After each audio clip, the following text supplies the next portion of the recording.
Hi, Lit 11D students. Hopefully you enjoyed the read aloud of the first chapter of our book. Don't worry, I'm not going to read every single chapter out loud, but I do like to read the first two and then some others along the way so that we can discuss, or I can talk to the screen anyway, some of the things that come up. So this is a chapter from the book that's quite famous. It's often kind of studied as its own short story.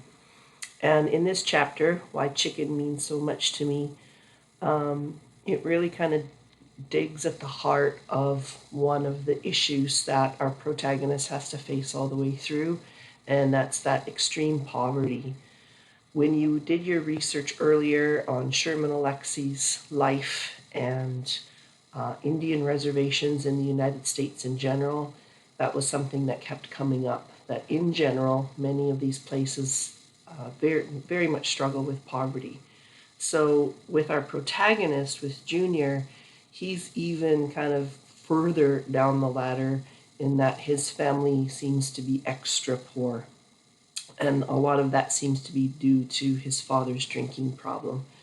And so this chapter kind of tries to get at the heart of how that kind of day-to-day grinding poverty affects people in general, and of course our protagonist. So here's the start of our chapter. Again, one of those little drawings that are there, Kentucky Fried Chicken, and why chicken means so much to me. Okay, so now you know that I'm a cartoonist, and I think I'm pretty good at it too. But no matter how good I am, my cartoons will never take the place of food or money. I wish I could draw a peanut butter and jelly sandwich or a fistful of $20 bills and perform some magic trick and make it real. But I can't do that. Nobody can do that. Not even the hungriest magician in the world. I wish I were magical, but I'm really just a poor-ass reservation kid living with his poor-ass family on the poor-ass Spokane Indian reservation. Do you know the worst thing about being poor? Or maybe you've done the math in your head and figure poverty equals empty refrigerator plus empty stomach. And sure, sometimes my family misses a meal, and sleep is the only thing we have for dinner. But I know that sooner or later, my parents will come bursting through the door with a bucket of Kentucky Fried Chicken, original recipe. And hey, in a weird way, being hungry makes food taste better. There's nothing better than a chicken leg when you haven't eaten for approximately 18 and a half hours. And believe me, a good piece of chicken can make anyone believe in the existence of God. So hunger is not the worst thing about being poor. And now I'm sure you're asking, okay, Mr. Hunger Artist, Mr. Mouthful of Words, Mr. Woe is Me, Mr. Secret Recipe, what's the worst thing about being poor? So okay, I'll tell you the worst thing.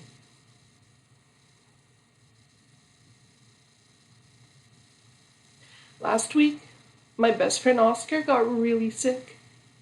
At first, I thought he just had heat exhaustion or something. I mean, it was a crazy hot day, July, 102 degrees with 90% humidity, and plenty of people were falling over from heat exhaustion. So why not a little dog wearing a fur coat? I tried to give him some water, but he didn't want any of that. He was laying on his bed with red, watery, snotty eyes. He whimpered in pain when I touched him. He yelped like crazy. It was like his nerves were poking out 3 inches from his skin. I figured he'd be okay with some rest, but then he started vomiting, and diarrhea blasted out of him. And he had these seizures where his little legs just kicked and kicked and kicked. And sure, Oscar was only an adopted stray mutt, but he was the only living thing that I could depend on. He was more dependable than my parents, grandmother, aunts, uncles, cousins, even my big sister. He taught me more than any teachers ever did. Honestly, Oscar was a better person than any human I had ever known. "Mom," I said, "we have to take Oscar to the vet." "He'll be all right," she said. But she was lying.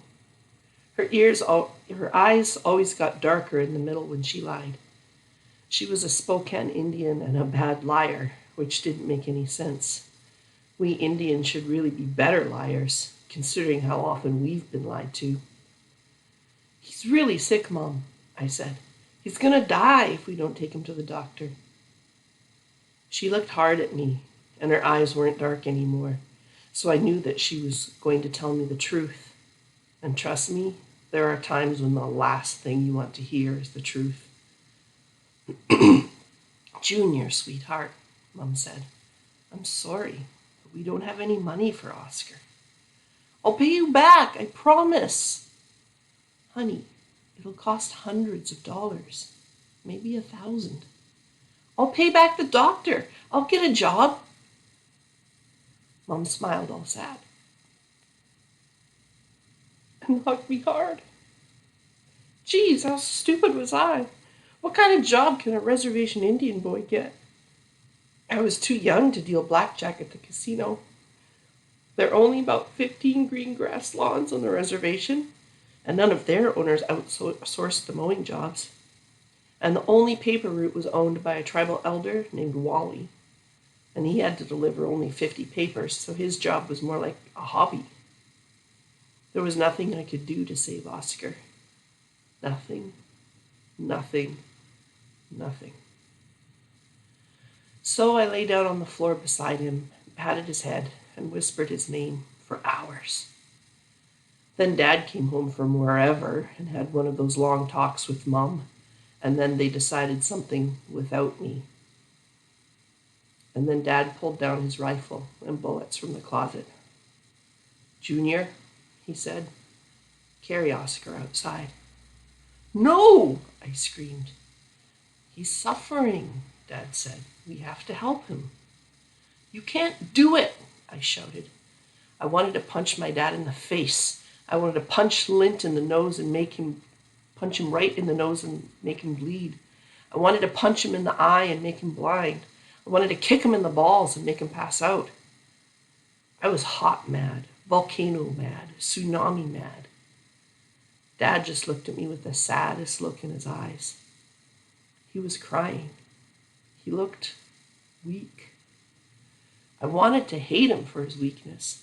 I wanted to hate Dad and Mom for our poverty. I wanted to blame them for my sick dog and for all the other sickness in the world.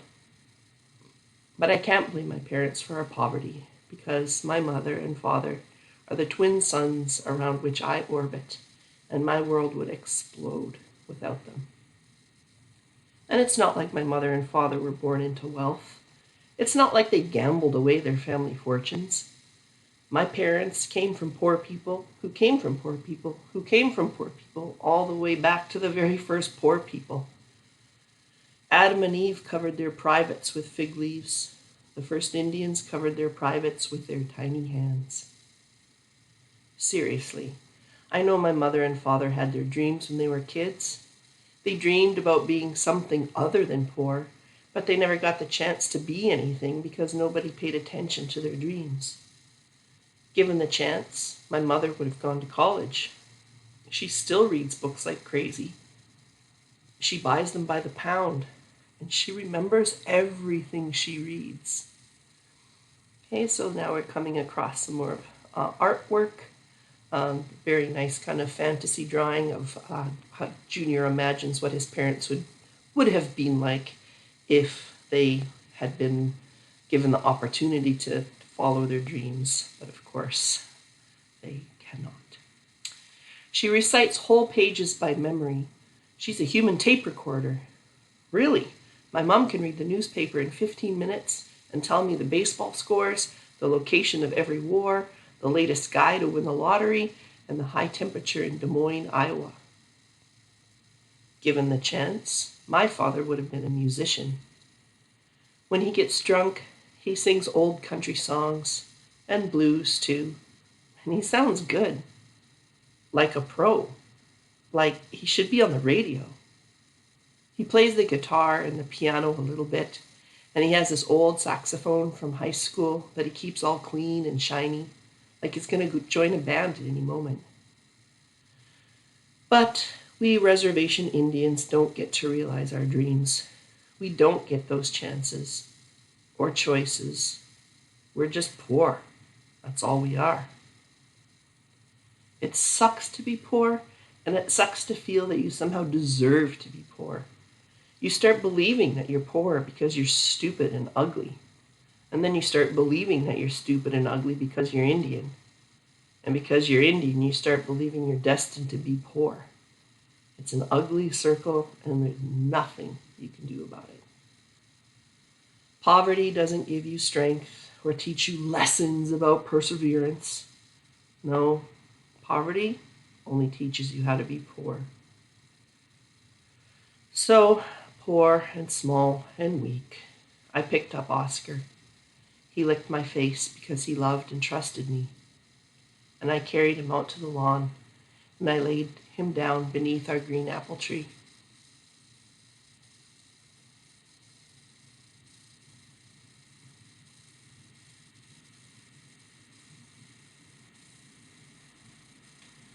"I love you, Oscar," I said.